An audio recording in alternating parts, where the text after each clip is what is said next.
नमस्कार, स्वागत है आपका स्प्रेड पीस में। आज सुनिए मुंशी प्रेमचंद की लिखी कहानी आखिरी हीला। यद्यपि मेरी स्मरण शक्ति पृथ्वी के इतिहास की सारी स्मरणीय तारीखें भूल गईं, वह तारीखें जिन्हें रातों को जागकर और मस्तिष्क को खपाकर याद किया था, मगर विवाह की तिथि समतल भूमि में एक स्तंभ की भांति अटल है।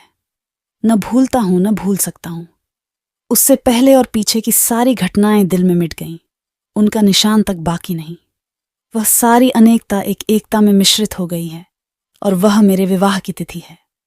चाहता हूं उसे भूल जाऊं, मगर जिस तिथि का नित्य प्रति सुमिरन किया जाता हो, वह कैसे भूल जाए। नित्य प्रति सुमिरन क्यों करता हूं, यह उस विपत्ति मारे से पूछिए जिसे भगवत भजन के सिवा जीवन के उद्धार का कोई आधार न रहा हो।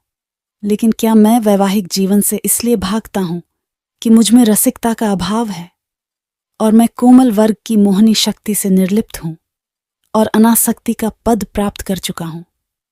क्या मैं नहीं चाहता हूं कि जब मैं सैर करने निकलूं तो हृदयेश्वरी भी मेरे साथ विराजमान हो? विलास वस्तुओं की दुकानों पर उनके साथ जाकर थोड़ी देर के लिए रसमय आग्रह का आनंद उठाऊं। मैं उस गर्व और आनंद और महत्व का अनुभव कर सकता हूं जो मेरे अन्य भाइयों की भांति मेरे हृदय में भी आंदोलित होगा। लेकिन मेरे भाग्य में वह खुशियां, वह रंगरेलियां नहीं हैं, क्योंकि चित्र का दूसरा पक्ष भी तो देखता हूं। एक पक्ष जितना ही मोहक और आकर्षक है, दूसरा उतना ही हृदय विदारक और भयंकर। शाम हुई और आप बदनसीब बच्चे को गोद में लिए तेल या ईंधन की दुकान पर खड़े हैं। अंधेरा हुआ और आप आटे की पोटली बगल में दबाए गलियों में यूं कदम बढ़ाए हुए निकल जाते हैं मानो चोरी की है। सूर्य निकला और बालकों को गोद में लिए होम्योपैथ डॉक्टर की दुकान में टूटी कुर्सी पर आरूढ़ हैं। किसी खूंचे वाले की रसीली आवाज सुनकर बालक ने गगनभेदी विलाप आरंभ किया और आपके प्राण सूखे। ऐसे बापों को भी देखा है जो दफ्तर से लौटते हुए पैसे दो पैसे की मूंगफली या रेवड़ियां लेकर लज्जास्पद शीघ्रता के साथ मुंह में रखते चले जाते हैं कि घर पहुंचते पहुंचते बालकों के आक्रमण से पहले ही यह पदार्थ समाप्त हो जाए। कितना निराशाजनक होता है यह दृश्य जब देखता हूं कि मेले में बच्चा किसी खिलौने की दुकान के सामने मचल रहा है और पिता महोदय ऋषियों की सी विद्वता के साथ उनकी क्षणभंगुरता का राग अलाप रहे हैं। चित्र का पहला रुख तो मेरे लिए एक मदन स्वप्न है, दूसरा रुख एक भयंकर सत्य। इस सत्य के सामने मेरी सारी रसिकता अंतर्धान हो जाती है। मेरी सारी मौलिकता, सारी रचनाशीलता इसी दाम्पत्य के फंदों से बचने में प्रयुक्त हुई है। जानता हूं कि जाल के नीचे जाना है, मगर जाल जितना ही रंगीन और ग्राहक है, दाना उतना ही घातक और विषैला। इस जाल में पक्षियों को तड़पते और फड़फड़ाते देखता हूं और फिर भी जाल पर जा बैठता हूं। लेकिन इधर कुछ दिनों से श्रीमती जी ने अविश्रांत रूप से आग्रह करना शुरू किया है कि मुझे बुला लो। पहले जब छुट्टियों में जाता था तो मेरा केवल कहाँ चलोगी कह देना उनकी चित्त शांति के लिए काफी होता था। फिर मैंने झंझट है कहकर उन्हें तसल्ली देनी शुरू की। इसके बाद गृहस्थ जीवन की असुविधाओं से डराया, किंतु अब कुछ दिनों से उनका अविश्वास बढ़ता जाता है। अब मैंने छुट्टियों में भी उनके आग्रह के भय से घर जाना बंद कर दिया है कि कहीं वह मेरे साथ न चल खड़ी हों, और नाना प्रकार के बहानों से उन्हें आशंकित करता रहता हूं। मेरा पहला बहाना पत्र संपादकों के जीवन की कहानियों के विषय में था। कभी 12 बजे रात को सोना नसीब होता है, कभी रतजगा करना पड़ जाता है। सारे दिन गली गली ठोकरें खानी पड़ती हैं। इस पर तुर्रा यह है कि हमेशा सिर पर नंगी तलवार लटकती रहती है। न जाने कब गिरफ्तार हो जाऊं, कब जमानत तलब हो जाए। खुफिया पुलिस की एक फौज हमेशा पीछे पड़ी रहती है। कभी बाजार में निकल जाता हूं तो लोग उंगलियां उठाकर कहते हैं, वह जा रहा है अखबार वाला। मानो संसार में जितनी दैविक, आधिदैविक, भौतिक, आदि भौतिक बाधाएं हैं, उनका उत्तरदायी मैं हूं। मानो मेरा मस्तिष्क झूठी खबरें गढ़ने का कार्यालय है। सारा दिन अफसरों की सलामी और पुलिस की खुशामद में गुजर जाता है। कांस्टेबलों को देखा और प्राण पीड़ा होने लगी। मेरी तो ये हालत है और हुक्काम हैं कि मेरी सूरत से कांपते हैं। एक दिन दुर्भाग्यवश एक अंग्रेज के बंगले की तरफ जा निकला। साहब ने पूछा, क्या काम करता है? मैंने गर्व के साथ कहा। पत्र का संपादक हूं। साहब तुरंत अंदर घुस गए और कपाट मुद्रित कर लिए। फिर मैंने मेम साहब और बाबा लोगों को खिड़कियों से झांकते देखा, मानो कोई भयंकर जंतु हूं। एक बार रेलगाड़ी में सफर कर रहा था।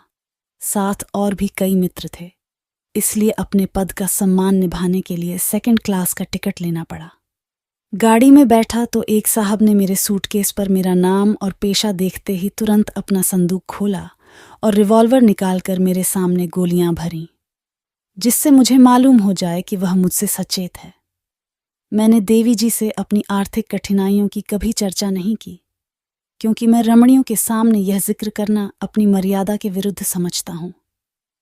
हालांकि मैं वह चर्चा करता तो देवी जी की दया का अवश्य पात्र बन जाता। मुझे विश्वास था कि श्रीमती जी फिर यहां आने का नाम न लेंगी, मगर यह मेरा भ्रम था। उनके आग्रह पूर्ववत होते रहे। तब मैंने दूसरा बहाना सोचा। शहर बीमारियों के अड्डे हैं। हर एक खाने पीने की चीज में विष की शंका। दूध में विष, घी में विष, फलों में विष, शाक भाजी में विष, हवा में विष, पानी में विष। ये मनुष्य का जीवन पानी की लकीर है, जिसे आज देखो वह कल गायब। अच्छे खासे बैठे हैं, हृदय की गति बंद हो गई। घर से सैर को निकले, मोटर से टकराकर सुरपुर की राह ली। अगर कोई शाम को सांगोपांग घर आ जाए तो उसे भाग्यवान समझो। मच्छर की आवाज कान में आई, दिल बैठा, मक्खी नजर आई और हाथ पांव फूले। चूहा बिल से निकला और जान निकल गई। जिधर देखिए यमराज की अमलदारी है। अगर मोटर और ट्राम से बचकर आ गए तब मच्छर और मक्खी के शिकार हुए। बस यही समझ लो कि मौत हरदम सिर पर खेलती रहती है। रात भर मच्छरों से लड़ता हूं, दिन भर मक्खियों से। नन्ही सी जान को किन किन दुश्मनों से बचाऊं। सांस भी मुश्किल से लेता हूं कि कहीं क्षय के कीटाणु फेफड़े में न पहुंच जाएं। देवी जी को फिर भी मुझ पर विश्वास न आया। दूसरे पत्र में भी वही आरजू थी। लिखा था, तुम्हारे पत्र ने एक और चिंता बढ़ा दी। अब प्रतिदिन पत्र लिखा करना। मैं एक न सुनूंगी और सीधे चली आऊंगी। मैंने दिल में कहा, चलो सस्ते छूटे, मगर यह खटका लगा हुआ था कि न जाने कब उन्हें शहर आने की सनक सवार हो जाए। इसलिए मैंने तीसरा बहाना सोच निकाला। यहां मित्रों के मारे नाकोदम रहता है। आकर बैठ जाते हैं तो उठने का नाम भी नहीं लेते, मानो अपना घर बेच आए हैं। अगर घर से टल जाओ तो आकर बेधड़क कमरे में बैठ जाते हैं और नौकर से जो चीज चाहते हैं उधार मंगवा लेते हैं। देना मुझे पड़ता है। कुछ लोग तो हफ्तों पड़े रहते हैं, टलने का नाम ही नहीं लेते। रोज उनकी सेवा सत्कार करो, रात को थिएटर या सिनेमा दिखाओ, फिर सवेरे तक ताश या शतरंज खेलो। अधिकांश तो ऐसे हैं जो शराब के बगैर जिंदा ही नहीं रह सकते। अक्सर तो बीमार होकर आते हैं, बल्कि अधिकतर बीमार ही आते हैं। अब रोज डॉक्टर को बुलाओ, सेवा शुश्रूषा करो, रात भर सिरहाने बैठे पंखा झलते रहो। उस पर यह शिकायत भी सुनते रहो कि यहां कोई हमारी बात भी नहीं पूछता।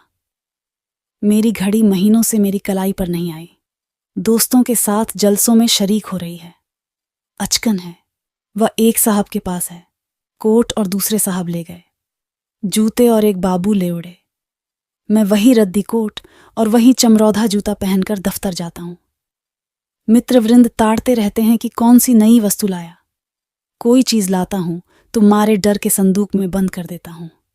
किसी की निगाह पड़ जाए तो कहीं न कहीं न्योता खाने की धुन सवार हो जाए। पहली तारीख को वेतन मिलता है तो चोरों की तरह दबे पांव घर आता हूं कि कहीं कोई महाशय रुपयों की प्रतीक्षा में द्वार पर धरना जमाए न बैठे हों। मालूम नहीं उनकी सारी आवश्यकताएं पहली ही तारीख की बाट क्यों जोहती रहती हैं। एक दिन वेतन लेकर 12 बजे रात को लौटा, मगर देखा तो आधे दर्जन मित्र उस वक्त भी डटे हुए थे। माथा ठोंक लिया। कितने ही बहाने करूं, उनके सामने एक नहीं चलती।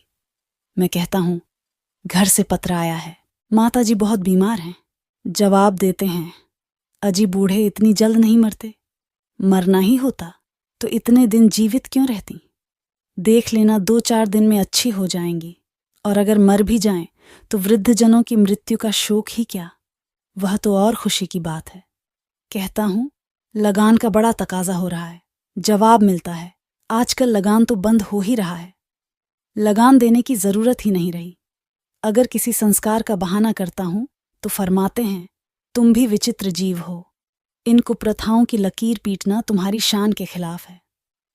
अगर तुम उनका मूलोच्छेदन करोगे तो वह लोग क्या आकाश से आवेंगे। गरज यह कि किसी तरह प्राण नहीं बचते। मैंने समझा था कि हमारा ये बहाना निशाने पर बैठेगा। ऐसे घर में कौन रमणी रहना पसंद करेगी जो मित्रों पर ही अर्पित हो गया हो। किंतु मुझे फिर भ्रम हुआ। उत्तर में फिर वही आग्रह था। तब मैंने चौथा हीला सोचा। यहाँ के मकान हैं कि चिड़ियों के पिंजरे, न हवा न रोशनी। वह दुर्गंध उड़ती है कि खोपड़ी भन्ना जाती है।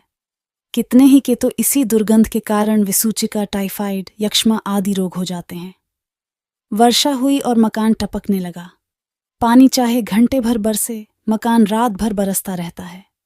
ऐसे बहुत कम घर होंगे जिनमें प्रेत बाधाएं न हों।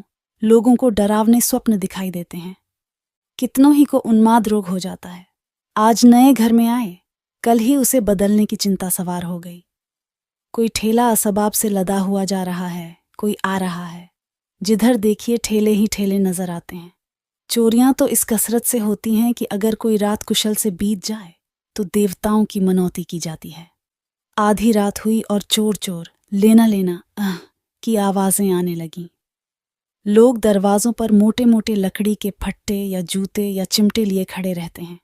फिर भी चोर इतने कुशल हैं कि आंख बचाकर अंदर पहुंच ही जाते हैं। एक मेरे बेतकल्लुफ दोस्त हैं, स्नेहवश मेरे पास बहुत देर तक बैठे रहते हैं। रात अंधेरे में बर्तन खड़के तो मैंने बिजली की बत्ती जलाई। देखा तो वही महाशय बर्तन समेट रहे हैं। मेरी आवाज सुनकर जोर से कहा, मारा और बोले, मैं तुम्हें चकमा देना चाहता था। मैंने दिल में समझ लिया, अगर निकल जाते तो बर्तन आपके थे, जब जाग पड़ा तो चकमा हो गया। घर में आए कैसे थे, यह रहस्य है। कदाचित रात को ताश खेल कर चले तो बाहर जाने के बदले नीचे अंधेरी कोठरी में छिप गए। एक दिन एक महाशय मुझसे पत्र लिखाने आए। कमरे में कलम दवात न थी। ऊपर के कमरे से लाने गया। लौटकर आया तो देखा आप गायब हैं और उनके साथ फाउंटेन पेन भी गायब है। सारांश यह कि नगर जीवन नरक जीवन से कम दुखदाई नहीं है, मगर पत्नी जी पर नागरिक जीवन का ऐसा जादू चढ़ा हुआ है कि मेरा कोई बहाना उन पर असर नहीं करता। इस पत्र के जवाब में उन्होंने लिखा, मुझसे बहाना करते हो, मैं हरगिज न मानूंगी, तुम आकर मुझे ले जाओ। आखिर मुझे 5वां बहाना करना पड़ा। यह खोंचे वालों के विषय में था। अभी बिस्तर से उठने की नौबत नहीं आई कि कानों में विचित्र आवाजें आने लगीं। बाबुल के मीनार के निर्माण के साथ ऐसी निरर्थक आवाजें न आई होंगी। वह खोंचे वालों की शब्द क्रीड़ा है।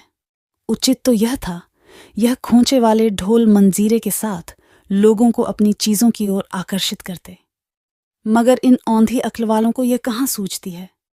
ऐसे पैशाचिक स्वर निकालते हैं कि सुनने वालों के रोएं खड़े हो जाते हैं। बच्चे माँ की गोद में चिमट जाते हैं। मैं भी रात को अक्सर चौंक पड़ता हूँ। एक दिन तो मेरे पड़ोस में एक दुर्घटना हो गई। 11 बजे थे। कोई महिला बच्चे को दूध पिलाने उठी थी। एकाएक जो किसी खोंचे वाले की भयंकर ध्वनि कानों में आई तो चीख मारकर चिल्ला उठी और फिर बेहोश हो गई। महीनों की दवा दारू के बाद अच्छी हुई और अब रात को कानों में रुई डालकर सोती है। ऐसे कृत्य नगरों में नित्य होते रहते हैं।